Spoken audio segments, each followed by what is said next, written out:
En ce moment, je pense que Joe il perd des points autant dans les maisons que pour le public, malheureusement. Les couples trop cute ne gagnent jamais. Ali a pu aller dans les maisons et elle a rencontré les gars, mais Ali, c'était quoi ça? Salut, bon vendredi, c'est Isabelle B pour Nasty Québec. Et oui, c'est vendredi, alors on parle encore d'OD.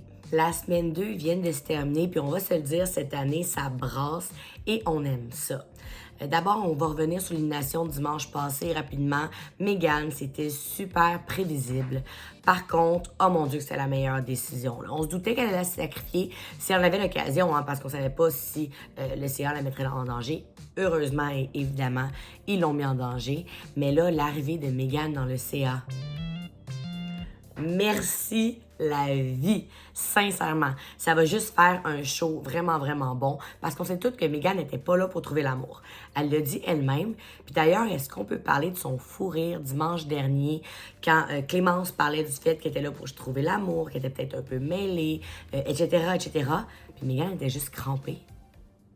Ce que ma priorité pour moi, c'est de trouver, genre, ma personne, genre. C'est le reste de sa vie. Ça veut-tu, les filles? Je sais pas qu'est-ce qu'elle fait. Ben, en tout cas, bref, Joe, mais toi, est-ce que t'as aimé Joe? Est-ce que ça... Malaise. Malaise. On va se le dire, là, Clémence est mêlée. On va en parler pas mal aujourd'hui de la belle Clémence.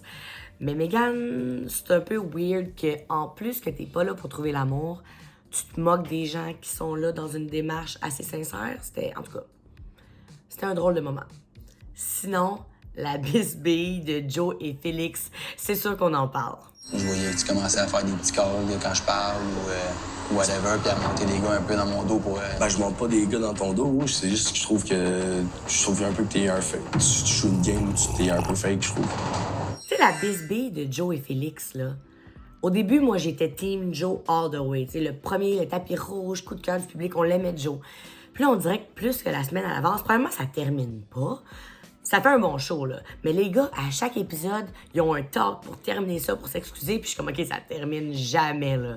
Ça, là, c'est chat et chien pour pas faire de jokes sur Félix, là. Puis je dois le dire, Félix, ses réponses lors des échanges, je trouve que c'est un peu toxique, là. Quand il dit « Ah, je m'en vais, je vais tilter », je trouve que la grosse masculinité, c'est rough. Je trouve ça vraiment bien que, tu sais, Joe soit toujours dans la discussion. Par contre, Joe, on commence à avoir des choses, puis on commence à comprendre pourquoi c'est pas le favori dans les maisons.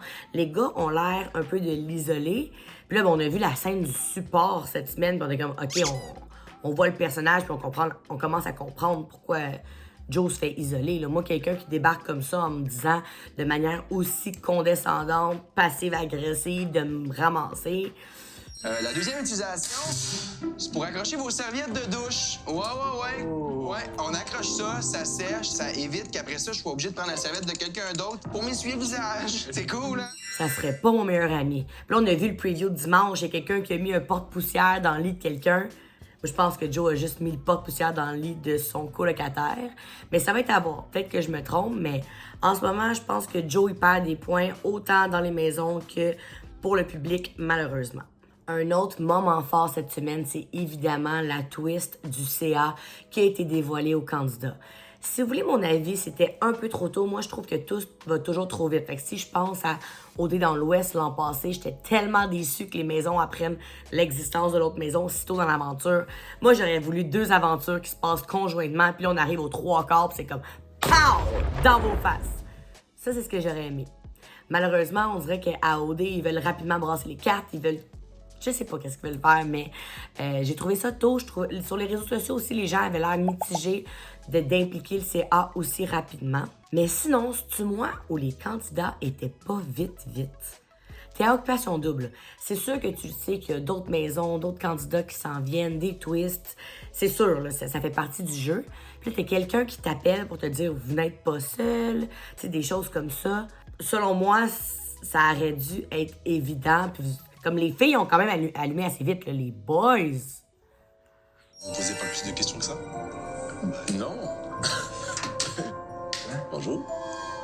Sûrement juste des tests. Mais sinon, si on parle encore justement de la twist du CA, là, quand on a vu les gens du CA, on se rappelle que Ali, quand elle avait vu Florence, avait dit « Oh mon Dieu, c'est une de mes meilleures amies! » Puis là, Florence, elle a l'air d'avoir rien dit. Puis là, on sait pas, on sait jamais avec le montage, est-ce que Florence en a parlé puis ça a juste pas été diffusé? Pourquoi OD l'aurait pas diffusé, on le sait pas, mais à date, cette année, je trouve qu'il y a beaucoup de choses là, qui ont l'air de manquer de contexte. Mais sinon, Florence a pas parlé d'Ali, puis a pas dit, en tout cas, on n'a pas vu de grosse réaction de « Oh mon Dieu, c'est ma chum ». Donc ça, je trouve ça weird. En même temps, si on revient sur la twist du CA, c'est une chose que j'aime bien, c'est que les candidats commencent à être parano, pis ça, c'est drôle. On pense à Coralie Maya cette semaine, t'es comme « Mais moi, je veux pas parler du CA parce que je veux pas qu'ils me détestent. » Les gens des maisons, ils savent pas exactement c'est quoi le rôle du CA, c'est quoi que le CA peut faire et ne peut pas faire, et c'est quand que le CA voit qu'est-ce qu'ils disent. Fait que là, ils sont juste rendus stressés, pis ça, c'est quand même drôle.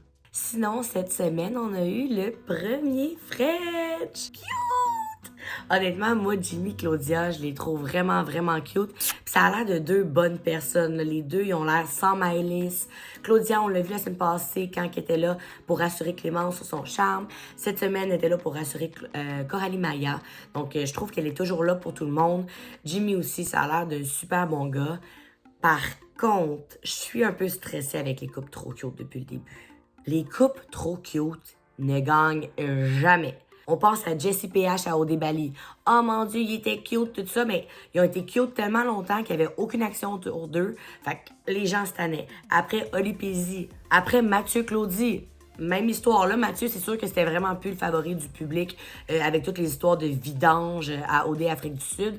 Mais quand même, histoire trop cute, tout le monde pense qu'ils vont gagner à l'intérieur des maisons parce que, oh mon Dieu, c'est un couple cute. Le public est tanné. L'histoire se répète. Carl et Andréane, les petits calinours d'OD chez nous, que tout le monde est comme « Oh mon Dieu, ce couple est trop heureux, s'aime trop. » D'ailleurs, ils ont eu un bébé OD, là. C'est à quel point qu'ils s'aimaient trop. Mais on pense toujours que le couple cute va s'aimer, puis ça va donc marcher, puis les gens vont donc les aimer. Mais non, le public veut de l'action, le public veut voter pour des personnalités fortes qu'ils aiment, qui sont divertissantes, qui sont drôles. T'sais, on pense à Adamo, on pense à Vincent, on pense à Trudy. Les gens votent pour des personnalités attachantes et non pour un couple mignon. Le seul couple qui a fait exception à la règle des couples cute qui gagnent jamais, c'était Inès et Stevens. D'ailleurs, merci la vie qu'Inès et Stevens aient gagné. Mais Inès et Steven, la seule raison pourquoi ils ont gagné en tant que couple cute, selon moi, c'est parce que Audrey et Fred se sont complètement tirés dans le pied en se pognant en voyage. Parce que sinon, moi, je pense que Fred, il était tellement aimé du public qu'il avait la victoire. Puis Robin, mais tout le monde l'a haïssé à cause de toute l'histoire avec Alexandra. Donc, le public s'est enfin retourné vers un couple durable. Sinon, mon moment préféré de la semaine, c'est quand Clémence a friendzoné Michael. Michael qui est arrivé tellement confiant. « Ah, moi... je me suis jamais fait rejeter, ça serait bon pour mon ego, je me fasse rejeter. » Puis là, qui est en train de se faire dire non par toutes les filles, j'étais comme, intéressant. Je trouve que ça peut aller plus loin puis ça peut se développer. Par contre, là, le problème, c'est que Clémence, you lost girl. À quel point Clémence s'est mêlée. J'ai jamais vu ça. Puis il y a plusieurs filles qui se sont présentées comme des filles mêlées dans les portraits Occupation Double. Clémence, elle s'est juste présentée comme une fille passionnée. Techniquement, c'était pas une fille mêlée, mais oui. Dans son portrait OD, Clémence, elle disait que cette année, elle voulait prendre son temps. Et moi, le problème avec Clémence en ce moment, c'est pas qu'elle prenne son temps, c'est pas qu'elle sache pas trop qu'est-ce qu'elle veut, puis c'est même pas qu'elle décide de peut-être aller vers un gars qu'elle a techniquement déjà cancel. Ça, rendu là, you do you, c'est un dating show, va voir tout le monde, amuse-toi. Moi, mon problème avec Clémence, c'est que tu dises à Jonathan qu'il a l'air de flirter ailleurs, il a pas l'air all in on you, puis t'aimerais ça qu'il se branche puis qu'il soit à 100% avec toi parce que t'es pas sûr que tu lui fais confiance, puis là, juste après, là, quand tu viens juste de dire à un gars qu'il faut qu'il soit all-in avec toi, toi, tu dis que t'es plus sûr que t'es all-in puis que tu veux aller voir un autre gars puis que t'as peut-être de l'intérêt pour un autre gars. Double standard match. Sinon, Ali a pu aller dans les maisons et elle a rencontré les gars, mais Ali, c'était quoi ça? C'était quoi cette présentation-là? Ali est vraiment le fun parce qu'elle straight up, elle met de l'action. Moi, personnellement, je trouve qu'elle devrait rester dans le CA jusqu'à la fin pour foutre la marde, parce que le CA veut foutre la marde, puis nous autres, les téléspectateurs, ben ça nous arrange. Mais là, tu dis que tu voudrais savoir si les gars ont de l'intérêt pour toi. Toi, tu te présentes dans la maison, t'es comme, toi, je sais c'est quoi ton autre job, toi, je sais c'est quoi ton autre job, toi, je t'aime pas la face. C'est comme... La face à l'ondée me revenait pas, OK? Tu vois que t'as l'air d'un monsieur, je sais tout. J'ai toujours raison. Non, vous devriez m'écouter, c'est ça. Après, t'as le cran d'être surprise quand les gars sont pas intéressés par toi. Puis là, après, en plus, tu sais, comme au début, t'assumais full quand les autres candidats t'ont dit ben je comprends qu'elle ait été refroidie. Puis là, t'es comme, ah, ben je vais prendre Michael pour une activité pour qu'on se parle. Non, girl, il est trop tard. T'as foiré, reste dans le CA, fous la merde. On aime ça quand tu fous la merde de toute façon, mais les relations gars-filles pour toi, OD, je pense que c'est laide. D'ailleurs, Ali a un peu forcé les gars à dire à tout le monde qu'est-ce qu'ils faisaient comme job avant OD. D'ailleurs, Isaac a peut-être oublié de dire aussi qu'il faisait de la webcam. Ça, c'est sorti sur Narcity, si vous voulez aller voir. Il faisait des petits shows XXX, là. Il faisait pas juste du Magic Mike, notre Isaac. Par contre, je pense vraiment pas que c'était à la place à Ali de le dire aux gens. Ben, en fait, pas le dire, mais de forcer les gars à le dire. Walid, c'est vraiment cool, tu sais. Il est allé le dire à Issa, puis là, Issa est comme, ah, je le savais déjà. Puis là, on sait pas d'où qu'elle savait. Est-ce qu'elle l'a dit à Walid, ça n'a pas été diffusé, ou elle l'a juste pas dit? C'est weird. Nous, on veut comprendre, là. Ça nous prend plus. D'ailleurs, Isaac, gros joueur. On l'a vu la semaine passée quand il a dit à Phil, genre, ah, joue avec les gros pions. Là, après, dimanche, avant de savoir que Megan allait s'auto-éliminer, il a fait un peu de charme parce qu'il voulait qu'elle le garde dans l'aventure. C'est comme, on voit dans ses moves que Isaac, là, il est pas là pour niaiser. Puis selon moi, ça va être un des plus gros joueurs cette saison. Là, tu vois qu'il joue sur la ligne avec Megan. C'est comme, c'est risqué si tu veux pas perdre Florence. Je termine avec Coralie Maya qui disait, ah, j'ai aucun intérêt. Moi, c'est juste Walid, c'est juste Walid. Puis là, pouf! Intérêt pour Phil. Selon moi, c'est un peu stratégique. Coralie veut pas rentrer à la maison, donc elle a de l'intérêt pour Phil. Là, c'est un peu weird parce que là, elle veut pas le dire à Virginie, mais elle veut montrer son intérêt. Fais juste y dire. Fais juste y dire. On est à OD, t'as le droit. Mais Phil, il a aussi l'air par défaut avec Virginie, par stratégie. Donc, est-ce qu'il va se tourner par Coralie Maya ou pas? On sait pas. Je suis friendzonée en ce moment, puis je suis pas pour elle. Mais je pense que toutes ces relations-là n'iront pas bien loin. Ce dimanche, c'était une élimination de garçons. Puis là, on a vu que le CA allait pouvoir protéger 2 gars. J'ai bien hâte de voir. Selon moi, Isaac va être protégé à cause que Megan va vouloir protéger son alliance avec lui.